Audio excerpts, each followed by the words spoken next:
Ada salah satu jenis kendaraan perang yang sangat identik dengan pertempuran darat, yaitu tank tempur. Apabila kita membahas mengenai perang darat, kendaraan tank memang sering muncul dalam topik pembicaraan. Begitupun juga di gambar-gambar atau di video-video mengenai pertempuran darat, tank tempur hampir selalu terpampang. Dan memang benar bahwa di era Perang Dunia Kedua, Perang Dingin hingga awal tahun 2000-an, tank adalah simbol kekuatan darat. Tank merupakan tulang punggung pertempuran darat. Hal ini karena lapisan bajanya yang tebal sehingga sulit dihancurkan musuh, meriamnya besar sehingga memiliki daya rusak tinggi, bisa bergerak di mana-mana dibandingkan dengan artileri tarik yang agak kurang cepat dalam berpindah tempat. Kemudian bentuknya menyeramkan, gahar, sehingga menimbulkan rasa intimidatif ke musuh.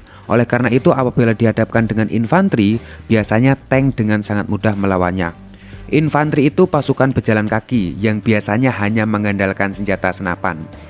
Begitupun juga jika dihadapkan dengan kendaraan lapis baja lain, tank tempur biasanya lebih unggul. Karena tank memang berfungsi untuk mendobrak garis pertahanan lawan. Tentu agak kurang pas apabila kita bandingkan tank tempur melawan infanteri atau tank tempur melawan kendaraan tempur lapis baja lain, karena memang punya fungsinya masing-masing kendaraan-kendaraan tersebut atau pasukan-pasukan tersebut.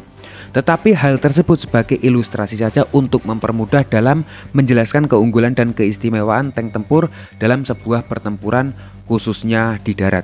Tetapi di era sekarang ini, di mana perubahan dan perkembangan zaman yang sangat cepat dan sangat pesat, ternyata pamor tank sebagai senjata andalan semakin menurun. Kenapa pamor tank semakin menurun? Hal ini karena bermunculan jenis-jenis alat tempur yang lebih modern dan tentu lebih canggih. Dan bahkan alat tempur yang modern ini bisa dengan sekejap menghancurkan tank tempur. Dan alat yang saya maksud itu salah satunya adalah drone tempur. Tentu teman-teman sudah tahu bahwa di dunia ini sedang berlangsung memanasnya hubungan antar negara, bahkan sudah terjadi pertempuran. Salah satunya yang paling menyedot perhatian adalah pertempuran antara Rusia dan Ukraina, di mana pertempuran tersebut sampai sekarang belum jelas penyelesaiannya itu seperti apa. Walaupun kita harus prihatin dengan kejadian ini karena banyak warga sipil yang dalam tanda kutip tidak berdosa yang menjadi korban, tetapi dengan adanya pertempuran antara Rusia dan Ukraina, ada ilmu yang bisa kita peroleh. Dan salah satunya adalah salah satu ilmu pengetahuan yang bisa kita peroleh ternyata adalah kita menjadi tahu bahwa ternyata tank-tank tempur, kendaraan-kendaraan lapis bajanya Rusia yang terkenal keperkasaannya itu ternyata dengan mudah dihancurkan oleh drone-drone tempur Ukraina yang ukurannya kecil-kecil. Ukuran kecil-kecil bisa menghancurkan alat tempur ukuran besar. Dan inilah perkembangan zaman. Dan ini menunjukkan bahwa drone sebagai alat jenis tempur baru ternyata bisa juga mengalahkan tank sebagai alat tempur lama. Dan drone memiliki beberapa keunggulan seperti biayanya yang relatif agak murah, mobilitasnya lebih mudah, bisa bergerak ke sana kemari dengan sangat cepat, nggak seperti tank yang untuk berpindah tempat aja agak berat, agak terbatas karena memang ya bobotnya sangat berat. Dan drone ini tanpa awak, tanpa pilot, jadi kalau dihancurkan oleh musuh tidak ada korban tentara yang meninggal. Sebaliknya kalau tank tempur berhasil diledakkan, biasanya ada tentara di dalamnya, ya sudah wassalam itu tentaranya. Oleh karena itu banyak netizen di internet yang mengatakan bahwa untuk membangun militer yang kuat di era sekarang, kalau hanya berfokus kepada membangun kekuatan tank tempur yang kuat dan banyak, tidaklah cukup. Perlu juga senjata-senjata modern seperti drone-drone tempur ini. Nah pertanyaannya, apakah sekarang kita, Indonesia, atau negara-negara lain sudah tidak membutuhkan tank tempur lagi untuk perang? Jawabannya tentu kita masih membutuhkan tank tempur untuk perang, tetapi memang tidak semembutuhkan seperti dulu. Dan misalkan ada pertanyaan seperti ini, di era sekarang, di era modern seperti ini, apakah pasukan infanteri, apakah pasukan pejalan kaki yang biasanya dibekali dengan senapan itu ketika mau perang, apakah masih dibutuhkan dalam medan pertempuran? Jawabannya masih sangat dibutuhkan.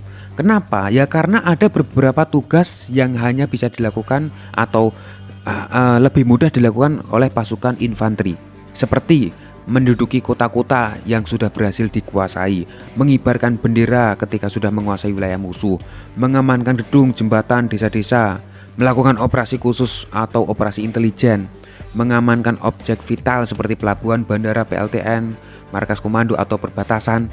Itu merupakan skill-skill yang sangat efektif apabila dilakukan oleh pasukan infanteri atau pasukan pejalan kaki. Dan ingat bahwa pasukan infanteri di TNI Angkatan Darat biasanya jenderal-jenderalnya itu yang menduduki pucuk pimpinan. Panglima TNI, Kasat, Wakil Panglima TNI itu berasal dari kesatuan infanteri. Tetapi memang kita harus jujur, kalau hanya tentaranya saja yang kuat tapi persenjataan atau alat tempurnya lemah, itu sama saja omong kosong. Makanya muncul alat-alat tempur modern seperti drone ini ya, seperti alat-alat tempur yang sangat mematikan, yang sangat modern, harus menjadi pertimbangan Indonesia untuk memilikinya. Dan ternyata ini Indonesia sudah melakukan hal tersebut dengan berencana memborong puluhan unit drone Bayraktar dari Turki. Drone Bayraktar inilah salah satu jenis drone buatan Turki yang dipakai Ukraina untuk menggosongkan alat-alat tempurnya Rusia, untuk menggosongkan tank-tank tempurnya Rusia. Ya, sebagian tank-tank tempur Rusia yang hancur di medan pertempuran yang dihancurkan oleh drone Ukraina. Nah, ternyata Ukraina ini menggunakan drone-drone tempur milik berasal dari Turki, yaitu Bayraktar. Jadi Indonesia sudah memesan 60 unit drone Bayraktar versi TB3. Nah, dan 9 unit drone Bayraktar Akinci. Jadi kalau misalkan kita lihat canggih mana antara Bayraktar versi TB3 dan Bayraktar versi Akinci, lebih canggih Akinci kalau saya lihat di Google ya, kalau saya searching di Google.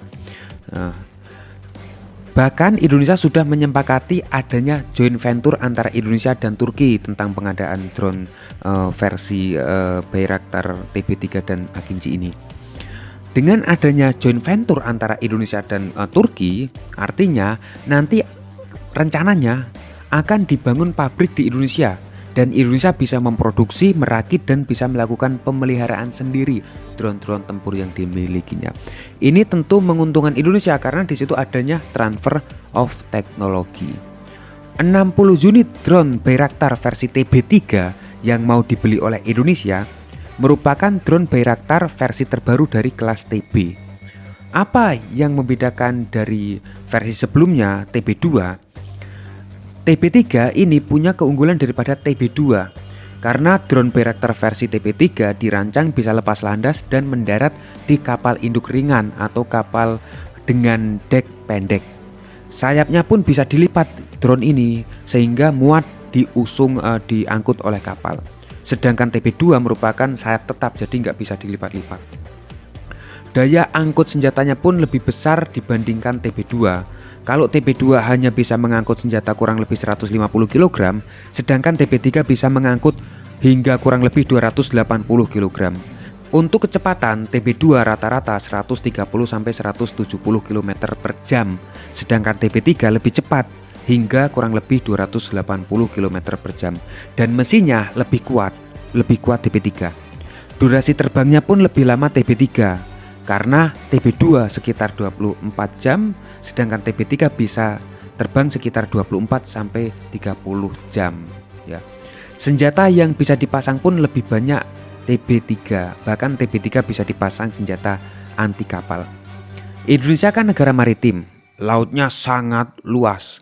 Dengan keunggulan drone Bayraktar TB3 ini, maka sudah cocok kalau Indonesia belinya yang versi TB3 ini ya. Karena TB3 memang diperuntukkan untuk misi maritim, misi anti kapal, operasi jauh, dan deployment kapal perang. Sedangkan kalau TB2 lebih ke intelijen, pengintaian, pengawasan, dan serangan dengan darat. Dengan Indonesia membeli drone Bayraktar versi TB3, maka bisa ditempatkan di Angkatan Lautnya Indonesia, sehingga cocok untuk pengawasan zona ekonomi eksklusif Indonesia, Natuna, Selat Malaka, bahkan Papua.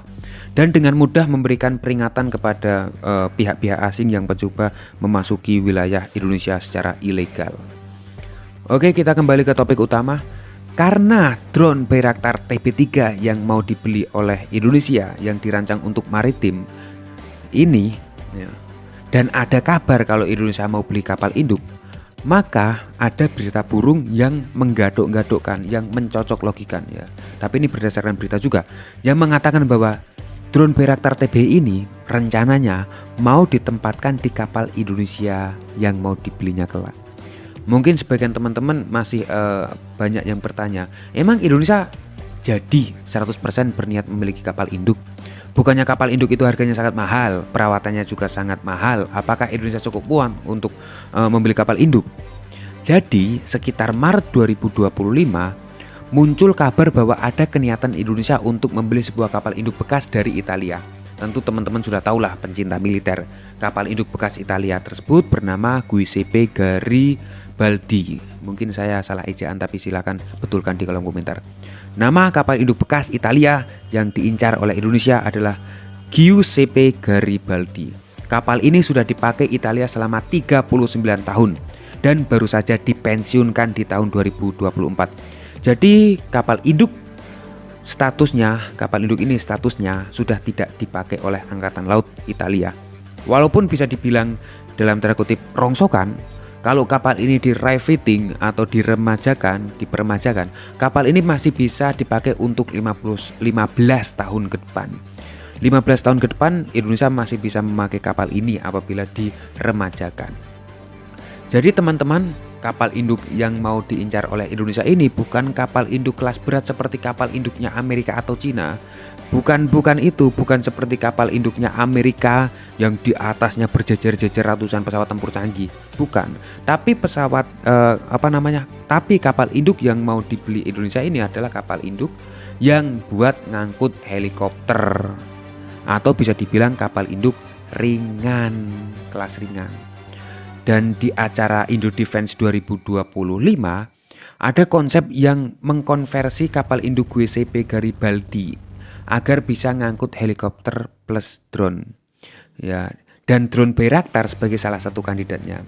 Jadi di acara Indo Defense kemarin itu ada penampakan bahwa kapal induk yang diincar Indonesia itu kok isinya drone Bayraktar, dan Indonesia berencana mau membeli drone Bayraktar. Wah, sudah klop ini, bahwa bisa jadi nih bahwa Indonesia nanti bakal memiliki drone Bayraktar, ratusan drone Bayraktar mungkin ya, dan ada kapal induknya. Keren juga misalkan hal ini bisa benar-benar terwujud ya. Kita bisa melihat di acara parade militernya Indonesia ya, di situ dengan gagahnya kapal induk Indonesia, di atasnya ada ratusan drone tempur lewat ya, berkibar bendera merah putih dan disaksikan langsung oleh rakyat Indonesia. Tetapi sayangnya, ini sayangnya, kabar mengenai Indonesia yang mau beli kapal induk bekas dari Italia masih dalam tahap pembahasan. Belum ada kabar soal penandatanganan kontrak, penetapan desain final, pengumuman pembiayaan, apalagi proses pembangunan itu masih sangat jauh. Jadi ini hanya sebatas pembicaraan saja, belum 100% Indonesia membelinya. Dan sebenarnya wacana Indonesia untuk memiliki kapal induk helikopter sudah ada sejak dulu, sudah ada sejak tahun 2012-2013. Tapi wacana tersebut hilang begitu saja. Dan nampaknya wacana-wacana di beberapa tahun dulu itu nggak terlalu serius. Dan sekarang wacana Indonesia untuk membeli kapal induk menguat lagi, dan sepertinya lebih serius yang sekarang mungkin. Dan ternyata keinginan Indonesia untuk memiliki kapal induk, untuk berencana membeli kapal induk, menuai banyak kritikan. Ada pihak-pihak yang mengatakan bahwa jika Indonesia membeli kapal induk bekas, bukannya pertahanan Indonesia tambah kuat, yang ada malah keuangan Indonesia tambah boncos. Banyak pengamat yang mengatakan jika Indonesia ya ingin memiliki kapal induk, jangan hanya buat gaya-gayaan, jangan hanya agar terlihat keren, tapi memang benar-benar dikaji lebih dalam apakah Indonesia memang saat ini benar-benar membutuhkan kapal induk apa tidak. Karena kapal induk itu biaya perawatan dan bahan bakarnya itu sangat-sangatlah mahal, sangat-sangatlah menyedot anggaran negara. Dan kapal induk ketika melakukan perjalanan biasanya dikawal oleh kapal-kapal lain ya, kapal-kapal permukaan di samping-sampingnya, dan ada kapal selam juga yang mengawal kapal induk. Jadi semua itu harus dipersiapkan betul-betul Indonesia apabila ingin memiliki kapal induk, agar tidak seperti Thailand. Dulu Thailand juga sempat membeli kapal induk, bahkan kapal induk baru ya. Tapi sekarang kan kapal induknya Thailand kan mangkrak, malah menjadi beban keuangan negara Thailand, tidak berfungsi sebagai kapal induk, malah buat pesiar kerajaan-kerajaan Thailand, keluarga kerajaan Thailand. Kapal induk sekarang Thailand itu lebih banyak bersandar di pelabuhan daripada berlayar di lautan.